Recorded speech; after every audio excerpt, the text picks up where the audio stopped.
আসসালামু আলাইকুম ভিউয়ার্স, আশা করি সকলে ভালো আছেন। আমরাও ভালো আছি। নতুন একটা ভিডিও নিয়ে চলে আসলাম। আজকে যেহেতু ঈদের দ্বিতীয় দিন ছিল, তো বাসায় তো মা মেয়ের একটুও ভালো লাগতেছিল না, তাই বাসা থেকে দুইজন মিলে একটু বের হয়ে গেলাম এক ভাবির বাসায়। তো ভাবি হচ্ছে তাদের বাসায় ছিল না, তার মার বাসায় ছিল, তো সেখানেই আমরা চলে গেলাম।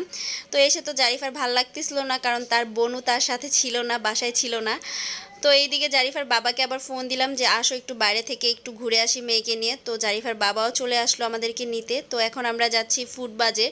এটা হচ্ছে ধলপুর এরিয়ার মধ্যে নতুন একটা ক্যাফে হয়েছে। তো এখানকার খাবারগুলো খুবই ভালো, এর আগেও আমরা কয়েকবার এসে খেয়েছি। তো আসার সাথে সাথেই দেখতেছি ভিতরে এত রাশ ছিল, এত ভিড় ছিল, বসার কোনো সিট ছিল না, আর খাবার প্রায় শেষের দিকে ছিল। যেটাই খেতে চাচ্ছিলাম সেটাই ছিল না ওনাদের কাছে। তো রাশের জন্য বসার কোনো সিটও ছিল না যে আমরা একটু বসবো। তো অবশেষে কি করলাম যে আমরা বের হয়ে গেলাম এখান থেকে, যেহেতু খাবার অ্যাভেলেবেল নেই আর বসার সিটও নেই তেমন। তো বের হয়ে হচ্ছে আমরা এখন আইসক্রিম নিয়ে নিলাম। আমরা তিনজনে সেম আইসক্রিমই খাবো। আমার কাছে এই আইসক্রিমটা খুবই ভালো লাগে।